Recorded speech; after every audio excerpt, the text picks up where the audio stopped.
You're listening to the Ecosystem Approach show. I'm Jason. And I'm Patricia. Tune in every Monday at 1 p.m. Pacific Time and 4 p.m. Eastern Time on Transformation Talk Radio.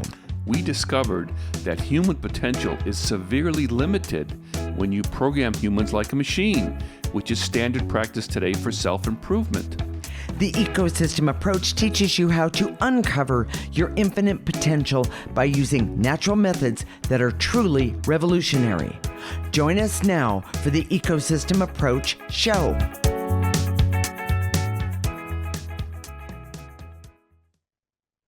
In our 25 years of experience working as practicing intuitives, we've noticed that problems that people bring to us are unconscious rules. They are, that they're living by and don't serve their best interest. They are playing the game of life without knowing the rules. That's really interesting. Whether it's about relationships or you want to succeed at work, you must know the rules in order to thrive. If there is a chance you are using rules that are unknown to you, you've got to watch this show. We are married intuitives with over 25 years experience who created the Ecosystem Approach. This is a groundbreaking way to see yourself in this age of Aquarius. We help you unleash healing and potential that is unknown today and is totally unique to you personally. This is not your typical type of energy work. We help you with life-changing internal discovery that is powerful, rational, and useful for everyday life. Jason, is life really a game? It probably shouldn't be, but we've observed that many structures within the Western culture have been gamified. Okay. And I'm sure in other cultures it's the same thing, but that's what we're talking about now.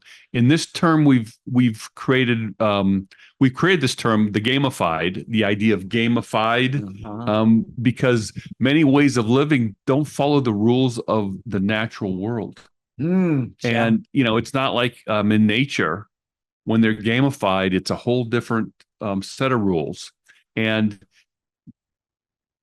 wherever you go to work, wherever you go to school, wherever you, whatever family you're in, there are different rules. So. All right. Well, structures that are gamified, talk about that a little bit. I think the biggest one is our system of money, success, and accomplishment. Getting credentials is not based on who is authentically the most talented and has the best ability. It's those who meet the criteria who can demonstrate that they kind of have that talent and ability. Okay. And, we've been around the block for more than me. so many years. We see that credentials don't necessarily mean what they say they mean. Okay.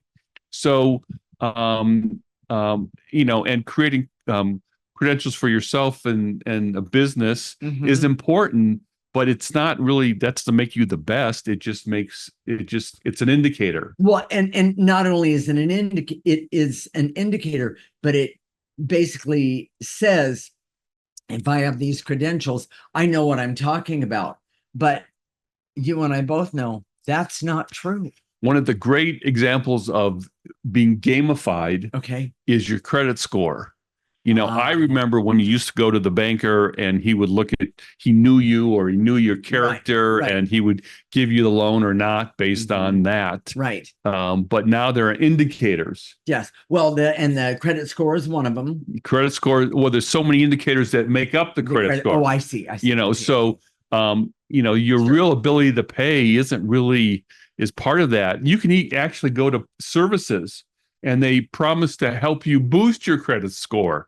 Well, if you can just boost it by paying someone, is it really valid? Does it really indicate whether you're going to pay back a loan or not? That's really a good comment. I like that one. The rules of the game. Talk about that one. I'm not really understanding these rules. Many rules are stated and many are powerful but unspoken. And it's the Oh. unspoken rules that we're going to focus on today. Okay. You know, and when we were talking about this show beforehand, Mhm. I was giving all these Army examples because the Army is a great place where rules. Oh, yeah. But they put the rules right out On the table, so to yes, speak. yes. So it's pretty straightforward, but there's always these subtle rules also underneath. Yes. But you know, one of the best examples of hidden and invisible rules is within a family. Family secrets, family loyalty. Yes, Oh my yes, God. yes, yes. That can be the most dysfunctional thing ever. Yes. Well, and I'm going to jump in and say, as an example, yesterday, one of my sisters and I happened to be talking, and we talked about my mentally disabled sister. And I know there's maybe something else in this show about it, but we were talking about it, and we realized almost at the same time that she and I, after all these years, had never, ever discussed this segment of my mentally disabled sister, because it was a form of, I'm going to say, a secret or something you didn't speak about. Yes. And it was understood. And it was It's understood never that- stated, but it's, and we were talking about work, but this was a family understood. So, yeah. Societal rules that are unspoken, Mm-hmm. ethnic prejudice, Oh, yeah. gender prejudice, prejudice based on height and weight. I mean, it sounds silly, but if you're overweight, if you're short, maybe even if you're too tall, there Correct. can be Yeah. unspoken aversion to you for whatever reason. There Right. are also political rules that are especially relevant in a company culture. Yes. There was, I've been in companies where some of the rules were spoken about. I remember one of my first jobs was with a car hauling company, and I was an assistant terminal manager, and I was just me and the terminal manager, and we was just a small outpost in Sure. Detroit. But he would tell me about the culture of the company almost daily. This is what we believe. This is how we work. This is how we do things. Huh. And it was pretty much on the put on the table. Now, I'm not sure that other managers did the same thing. He was really good at that. Okay. But he was very loyal to the company, and he was really impressed with it because of their kind of philosophy. So, Huh. it was very interesting. But there's a lot of them where they'll never tell you. There's a lot of jobs where they'll never tell you what the rules are. No, you have to figure them out by a hit or miss. Yeah, until you step in it, so to speak, and what then I was trying to and say. then people, look Yeah. at you or whatever. Yeah. Well, okay. The structures that should be natural, Jason, what exactly does that mean? Well, so we are talking about things that are gamified, Right. cultures at work, Sure. the money system, how you get money. Right. Money doesn't naturally flow to people who have the most talent and ability, who have Not at all. it doesn't work that way. Yeah. And there's a lot of money to be made in ways that are gamified. For example, predicting the stock market. If you do that well, that's a form of a game. Sure. You'll get money. Is that really a true expression of value in society? Well, anyways. and in society today, if you've got, quote, and this is more of a metaphor, but if you've got money in your hand, as far as people are concerned, you have value and power. And I'm here to say it's not really true. It's an illusion. The structures that should be natural, however, family life, marriage, couples, deep, intimate relationships. If you play games in those structures, it can be really toxic. And frankly, a lot of our clients over the years have come to us because they expected their family to be natural, but there was a game going on. There was multiple games going on about power and how things happened. and who got resources and Who didn't? and who Yes. was, who was helped and who was supported and who wasn't. Mhm. It gets really Yes. it can be really toxic. When I was in the Army, Okay. there were some soldiers that would treat their family like a mini platoon. That never works. You might have rank on your shoulder or on your In the outside world, yeah, but not in the if you try and say this is, these are the troops and these, you do what I say. Now to be fair, I always think that in terms of parenting, the parents should have the authority, and they should make sure that their children understand that authority. Yes. But that's not necessarily harsh, or it's the best way to teach them growing up. It's the best way to raise them. Once you establish your authority, then all sorts of other good things are possible. That's correct. That's correct. Jason, what is the summary of this segment? Many aspects of our life today have been gamified. That happens when we use indicators and data points as opposed to looking at a situation from a broad perspective and coming to a conclusion. These indicators are shortcuts to make evaluations, but often can be gamed to get the same result. Accomplishments, money, success often are not the result of true talent or abilities, but indicators of those abilities. Often the game of life can create cynicism and anger. Many of these rules often are unconscious and can trap us externally and internally.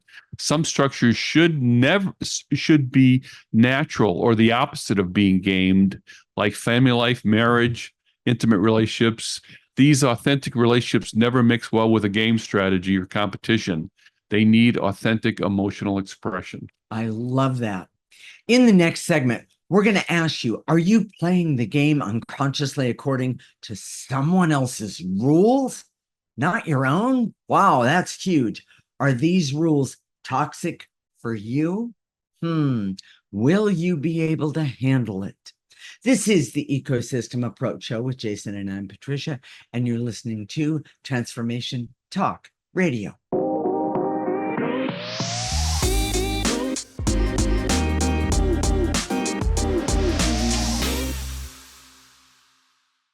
This is the Ecosystem Approach Show with Jason, and I'm Patricia. And in this segment, we're going to ask you, are you playing the game unconsciously according to someone else's rules and not your own?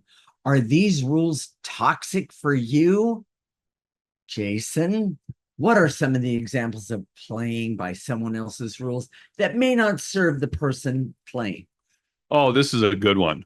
Okay. The best example is in a family. Yes. We grew up in a family and we learn the rules about how to act and how to interact with the opposite sex, how to interact with authority, of all these things. Yes. And we've had so many clients that have come to us that we uncover, using the ecosystem approach, of course, that they're playing by rules that when they're stated out loud, say, I don't want to do that. I don't want to act like that in my life. Right. That's not helpful for me.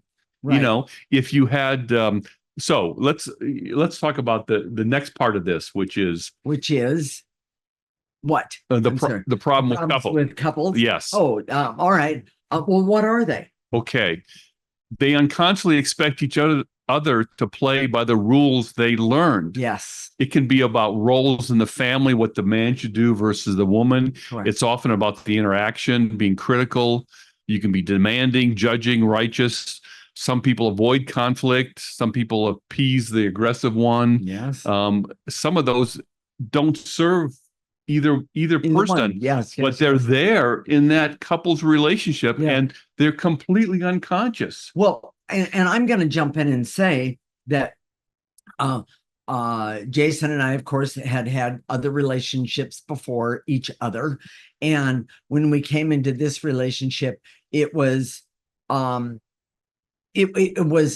was a part of it we knew was different, and yet both of us brought our old rules of our family and other relationships into it. The best thing that we did was we sat down and talked about hey, you did this yesterday or today or whenever, and I really don't understand. What does that mean? And what we did was we used the clearing, the ecosystem approach to uncover for the other one what the rules were. And then we decided together, were we going to use those rules? Do we like those rules? Did those rules work for us? And by the way, they were awful rules. Yeah. I wasn't going to even go They were there. awful rules. Yes, there was a couple of them that were just really, really, really bad. But the bottom line is that it also helped Jason and I create a understanding. And we have this to this day, that when something isn't right, either on the outside of us or between us, we know that at some point we can go to the other one and say, hey, I need to talk about this, and I need some help with clearing here. I need some help removing this negative energy. And I have to tell you, it has been part of our success is what's happened. Well, and we see these dysfunctional relationships on TV, Yes. and we think, oh my gosh, we're so glad we're not there. Oh my gosh. Yes. It is such a breath of fresh air because we've overcome this. Yes. But those rules were really toxic. Yes, they were. So let me give an example. Okay. I was just kind of and I don't read Cosmo, but this could be a different love language. People have different ways of expressing their affection for the other. Correct. And sometimes they conflict, different methods of resolving conflict. Some people just yell and scream. Some people gets quiet. Yes. They don't want to. Some people walk away. Some people walk away. Yes. Depending on what you're used to, that could be really negative or positive. Correct. Depending on the other person. Correct. And because we don't know ourselves, then we don't know the other person, and it just spirals out of control. That's exactly right. Well, that brings me to the next one. Okay. Unspoken rules in a work culture. Oh my gosh. And by the way, these were some of the first that he and I actually discussed, not realizing we would actually end up in this long-term relationship. Well, and we met at an art college, and we worked there, and it was kind of corporate. We were able to see it, and this is when we just started doing the ecosystem approach. Yes. For example, it was very clear to me that they had a preference for attractive people, especially women. Mm-hmm. So if you were attractive and wore a shorter skirt to the interview, you had an advantage right off the bat. And I know that sounds really disgusting in today's world, but it was true. Yes. I also had heard stories, and I knew this was true, where the CEO, who was a female, would find department managers who had a good artistic reputation, but also that she was attracted to. Yeah. And she would give them a lot of money for their department. And the rumors were that she would sleep with them, and then when she was done, she'd go and find some other guy, somebody else. In that culture, if you were having an affair, no one cared. It was pretty sexually dysfunctional. Yes. There was other things that were part of that, but right. College credentials were very important. Her assistant was from Harvard. I didn't know if she was very good, but I knew that she was from Harvard. Everybody knew she was from Harvard because that made the CEO look good. So that was a big deal, So yes. Well, let's also. But here's the part that I wanted to say, though. Okay. Sorry, I interrupted. You have to have a form of consciousness where you can read between the lines with comments, actions, body language, tone of voice. Meaning have a clarity and an understanding of what's going on. Because no one's going to give you a printout and say, these are the unspoken rules. Yes. You have to figure it out on your own. Well, you have to do it by what? Intuition. Exactly. Yeah. And it's a form of consciousness. Mm-hmm. Just because it's this way in one department, it may be different in a different department. That is correct. So it's not like it's across the board or anything like that. Correct. So let's talk about societal rules, Jason. Yes. I think it's kind of important. It is. race, gender, physical attributes, sexual availability. Mhm. The Me Too movement was based on this idea that um, men would promote women that would sleep with them. That's correct. And yes, that's disgusting. Yes, that's inappropriate. But oh my gosh, it was a big deal, And I'm guessing it's still happening. yeah, today. I'm guessing it is still happening today. Yes, yes. But some that are not so obvious. Gender is a big deal. Right. They had the thing where there would be these get-togethers after work that were only for men, so the women in the department couldn't participate. Ah, But there's other things like your height. I remember IBM had a thing about white shirts. This dates me. This is a long yeah, time ago. it does. Yeah. But the IBM was known for making sure that their employees had a white shirt and tie. They made that part of the culture. Yeah. That's more beyond benign because it's overt. But even But it was still something. being overweight, even a personality type, being introverted may not be Right.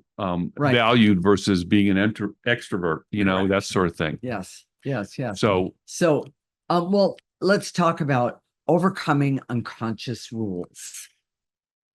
exposing them is not enough.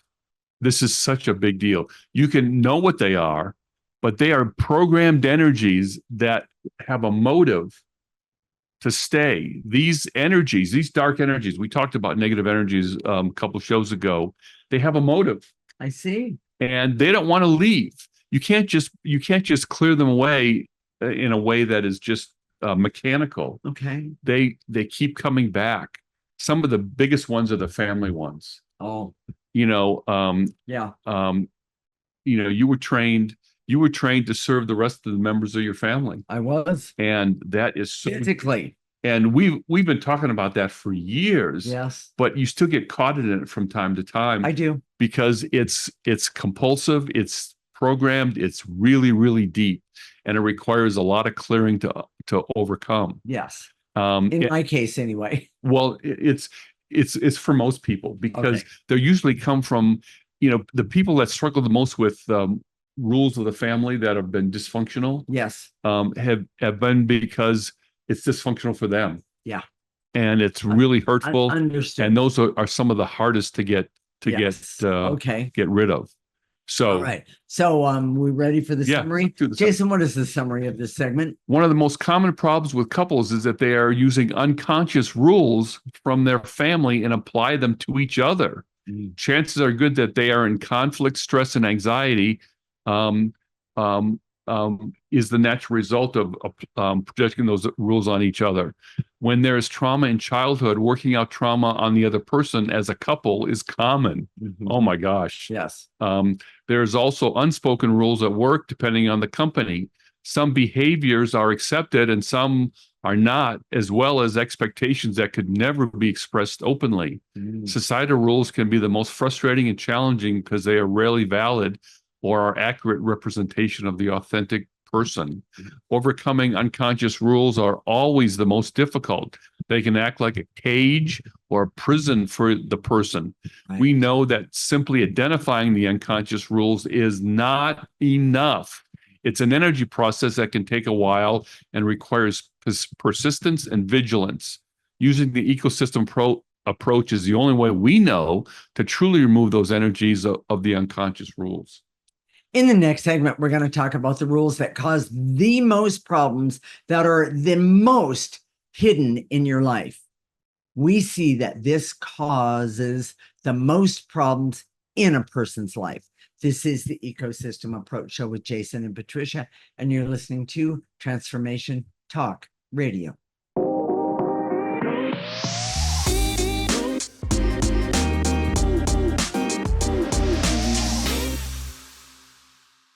This is the Ecosystem Approach Show with Jason, and I'm Patricia. And in this segment, we're going to talk about the rules that cause the most problems, that are the most hidden in your life. This causes the most problems for your entire life. Guess what? let's get rid of it. Yes. What do you say? All right, Jason, what are the rules that are the most hidden? The ones that you lived with in childhood that create a box or a cage that defines you, Yes. perhaps in a way that doesn't serve your best interest. And we've seen that so many times Okay. over and over again. Okay. And I'm going to jump in and say that's exactly what those rules felt like to me. Yes. Because it held me hostage until I started using the ecosystem approach and realized, first off, those weren't my rules. And the second one was that there was all this talent that needed to go somewhere. And I have had so much fun doing the talent. It's been amazing to me. So, Jason, the rules growing up, talk about them. They're created and they can be unconscious for everyone in the family. Oh, absolutely. You know, when you think, why is my mother doing that to me? She may not be conscious of it at all. Exactly. And like, it's very likely that she's not. For example, there's, you know, in a family when you have one sibling who's preferred. Oh yeah. When there's favoritism, oh my gosh, that rule is so toxic. It is so bad. We saw, I think it was a Grey's Anatomy show one time about they had a child who had a rare condition, and they had another child to make that other child available for compatible organs and blood and for this other child. That can be, and if that's unconscious with everyone, it could be really toxic. Yeah. Oh my gosh. Especially if you're a black sheep in your family, you know, you can carry that black sheepicity everywhere you go, by the way. You know, I'm the black sheep, and people just start to treat you that way. Yeah. You know, the biggest, you said this to me, and it's I can't get it out of my mind, but okay. Your dad would introduce you as the daughter who's the bad one, and he used a worse word than that, but I don't want to say it on the radio. It just he did it all the time. It was awful. I can't imagine it, but things like that happen. And can you imagine within the secret confines of a family, things that get said that are just so awful? Yes. Or not said. They just acted out. That's even worse. You know? Yeah, exactly. So talk about power in the family. And I think this is really important. You know, the way power is distributed in a family can give hints about the rules that get created. Yes. You know, a lot of times you come from a family where the culture is the man is in charge, but the reality is that's not the truth at all. Exactly. And you don't know those things. Those things aren't talked about, but you can see them acted out. Exactly. You know, in your family, your brother and sister were the special ones. Yes. Your mentally disabled sister who had the mental age of 3 got all the attention. Yes. And that left you basically as being kind of the maid for everybody else. Mm-hmm. And we're still working on that. Yes. Because the negative effects and the resentment and the negative energy that's attached to that. You know, I was the special one in our family. Yes. But my mother possessed me. In other words, she basically said, "Okay, I'm going to put you on a pedestal, but as a result, I own you. I possess you." Yes. You know, in a way that wasn't good for me. And my dad resented it for me. He was jealous of me. Yes, he was. And when a parent is jealous of a child, it can be really, really toxic. And by the way, for both parties. Yes. Let's just say it that way. Yeah. So, what are the rules that you create for yourself? This is probably the it's very common and can be the most toxic. Okay. For example, if you believe that you're the black sheep, you create a rule to help you with self-sabotage. And it's true. It's true. If you- It's unbelievable. If you feel like no one ever likes you, so you go into a work situation, a social situation, Mhm. all of a sudden it seems like people don't like you. Why is that? Yeah. There's an energy that you carry Yes. that comes from those rules that you learned, It's true. even though they're unconscious to you, Yeah. of making yourself unattractive. Right. Another big one is fear.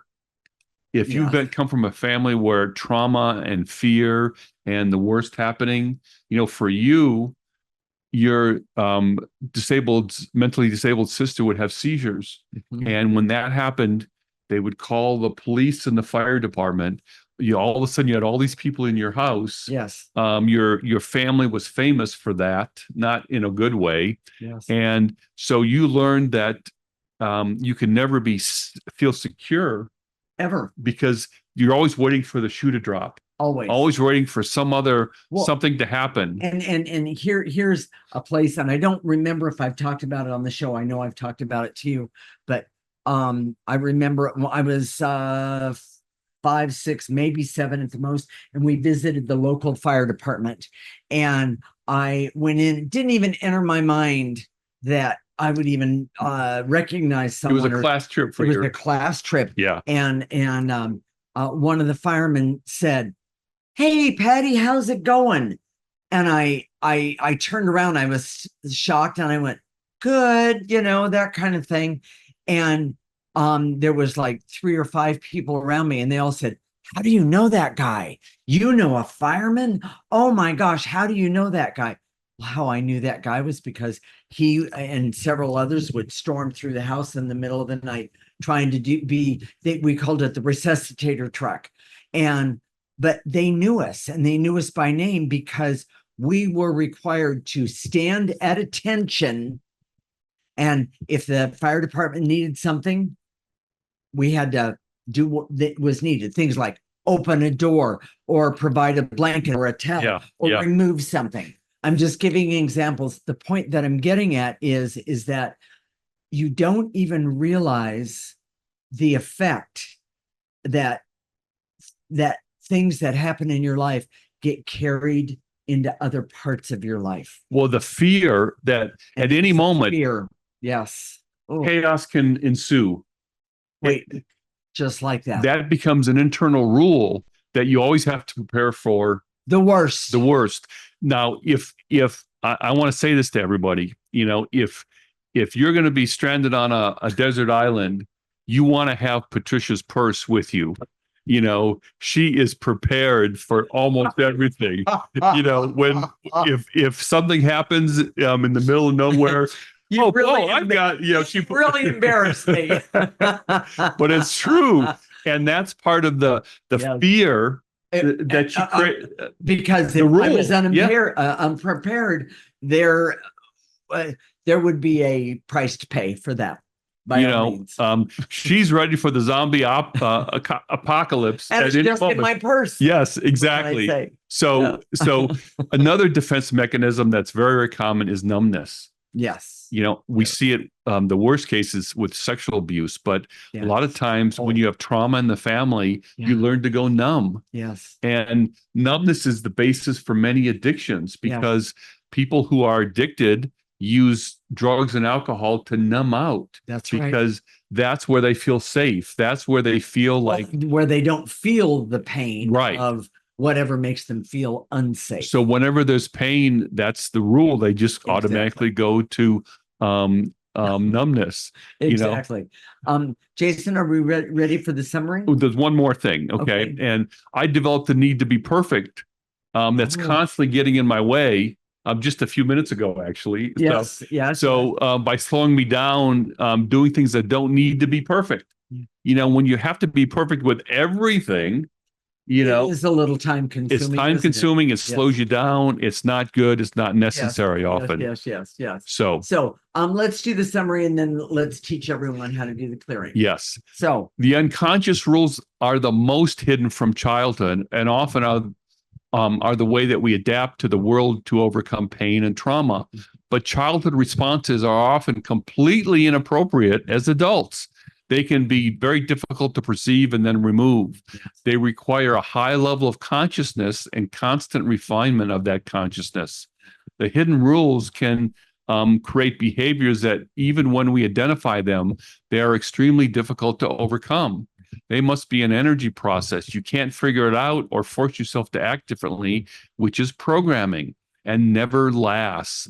Programming is not sustainable and often breaks down during stress. Energy work makes lasting change because it's always natural to the person. The ecosystem approach teaches you how to make these lasting changes. That is correct. So, Jason, real quick, let's talk about how we do the clearing, meaning removing negative energy. Simply put, your posture is not important. You could stand, sit, lay down. Okay. You can be walking, you can be running, you can be doing dishes, you can be taking a shower, all those things. Yes. When we say to eliminate, in your mind's eye and your imagination, think of those things to gather up. Usually they're emotions, veils and illusions, barriers. Yes. Gather them up, blow them into the processor. Roxy's putting up a picture of the processor now. Exactly. And have it goes in the top, it gets processed, and it comes out neutral. Exactly. And then after that, what we're going to do is we're going to activate life force energy. Life force is the most powerful energy we have access to. And we're going to, where we remove negative energy from our physical body, because that's where we store it, we're going to activate life force to go in and take those negative energy places. And there is a power in this that is, I'll say it my way, awesome. Yes, it really is. Stay tuned. When we come back, we're going to help you uncover some of the unconscious rules that affect you in your life. This is the Ecosystem Approach Show with Jason and Patricia, and you're listening to Transformation Talk Radio.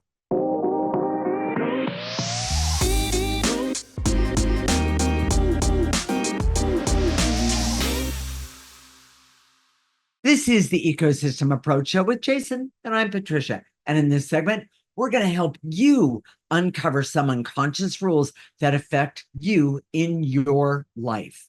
You ready? Yep. Jason, take it away. Here we go. I direct all my resources and all dimensions to eliminate the veils and illusions so I can see any unconscious rules or patterns that continue to repeat in my life. Big time. Take a breath and use that processor. Throw away the negative energies. And to eliminate, I'm going to shorten it up. And to eliminate the numbness I have to unconscious rules and patterns that continue to repeat in my life. I don't need them at all. Take a breath, lift up that negative energy of numbness and unconscious rules and patterns and throw them away. Jason? And to eliminate the stress, anxiety, and overwhelm I have because of the existence of old rules that were created in childhood that no longer apply to me. Oh, my gosh. And they might have not applied back then, but you couldn't do anything about it. Nice and easy. Take a breath and throw them away. And to eliminate the veils and illusions so I can see my emotional reactions to other people's unconscious rules can be very dysfunctional for me. By the way, that's a great place to take a breath and go, oh, it doesn't apply here. Yes. Yes. Take a breath and throw it away. Jason? And to eliminate the veils and illusions so I can see that there are many parts of life that are a game where true talent and abilities do not rise to the top, but in a gamified system, indicators and data points determine who rises to the top, not actual talent or ability. Nice and easy. Take a breath. And by the way, and to eliminate the anger that many have about that. Yes. Meaning the veils and illusions of being gamified because your talent and ability doesn't rise to the top. Take a breath.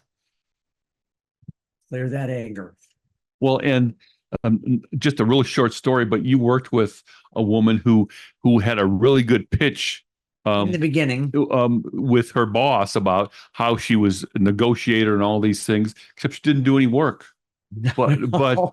and so he had to reduce one person in the department, and he got rid of Patricia, and then this woman quit like 2 days later because she couldn't do all the work that was being done, and No. it was classic. There was indicators. She said all the right things, but she really didn't She didn't have have it all. So exactly. So jumping back in and to eliminate the veils and illusions so I can see that there are parts of life that should never be a game, like family relationships, spouses, true love, and with those close, intimate friends. Take a breath and throw that negative energy away.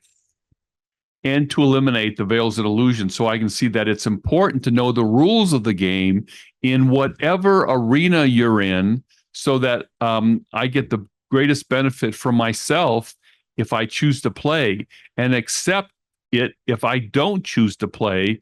There will be a price that I have to pay. Ooh, nice and easy. Take a breath and blow it out. And to eliminate the barriers so I can see that the family where I grew up, you grew up, has great power to create rules for you that are completely unconscious, so you don't know how they're acting upon you, or may not be in your best interest. Nice and easy. Take a breath and blow it out. And to eliminate the barriers so I can see that couples and partners recreate the rules of their family unconsciously within a relationship, especially a close one. And those rules are responsible for most conflict within the relationship. Yes, it's true. Take a breath and blow it out. And to eliminate the veils and illusions so I can see it is essential to know the rules of the game and play when you're willing, and ensure that your authentic relationships are not gamified. Take a breath and blow it out. Should we activate some life force, Let's Jason? do that. Here we go. Follow along. I direct all my resources in all dimensions to activate life force energy so I can have clarity, awareness, and objectivity, and even creativity, so I can see and know where the unconsciousness is and where the gamified is happening, and know I don't have to bite, I don't have to play, or that if I decide to play, I can get the job done in my highest and best interest. Starting now, you're going to pull in that life force energy in through the top of your head. You're going to let it go through your body. You're going to stop it at the tips of your toes. You're going to ask it right now to turn around and come back up your body to get rid of more negative energy, because unfortunately we're filled with it, and blow it out.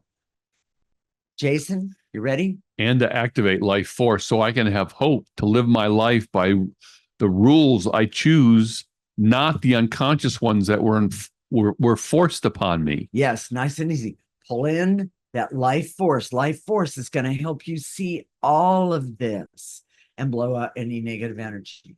And to activate life force so I can trust that becoming conscious of the rules I'm using in my life will help me determine which ones I want to keep and which ones I want to eliminate.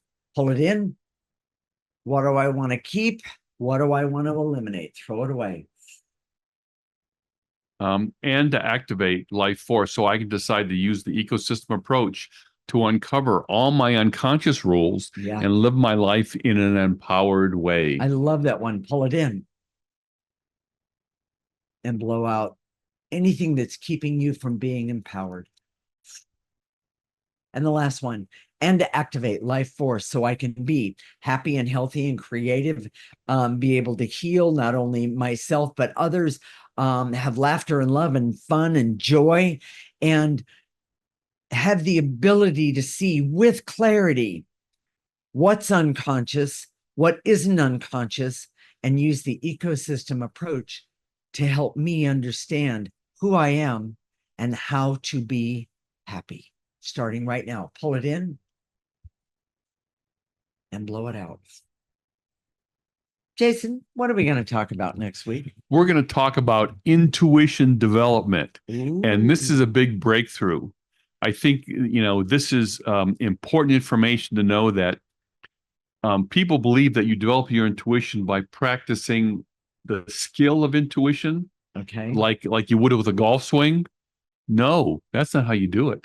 We can tell you how your intuition can be developed for the rest of your life and continue to increase. Yes. And we're also tell you how you can to use some. We're gonna use some practical examples of how you can apply it in business, in relationships, and in different venues that will really help you move forward in life. Well, and we're going to act in all of this. We're going to also help you dispel many misconceptions around intuition. People think that, and some people think it's la. Some people think that you're only born with it, when the truth is neither one of those are true. Or the biggest misconception, I'm not going to tell you right now, but it's that you can trust it or you can't. One or the other. Oh, it's not that. Yes. If you trust it, you're wrong. If you don't trust it, you're wrong. Right. So right. how do you find that place? Yeah. Right. I love this. There's so many things that Jason and I have learned together. The expression of, oh, I need you to hear this. Yeah. Or, oh, what do you think of that? That kind of thing. We have had so much fun, but we also know that he and I came here to help others make a difference in their own lives first, and then help others make a difference in their lives. Maybe not exactly like we're doing, but help people make a difference in life. It's an awesome feeling. Yes. And it's very empowering, by the way. It's amazing. So, Jason? If today's show spoke to you and you said, I want more of this. Okay. I want to know about the rules of my life. Okay. I want to know how I can make my life better. It's really simple. First of all, listen to our show every week. Mm-hmm. Go to our YouTube channel, The Ecosystem Approach. We have a YouTube channel. While you're there, subscribe, like us. Yeah. I don't know where you're listening to this one from. We're on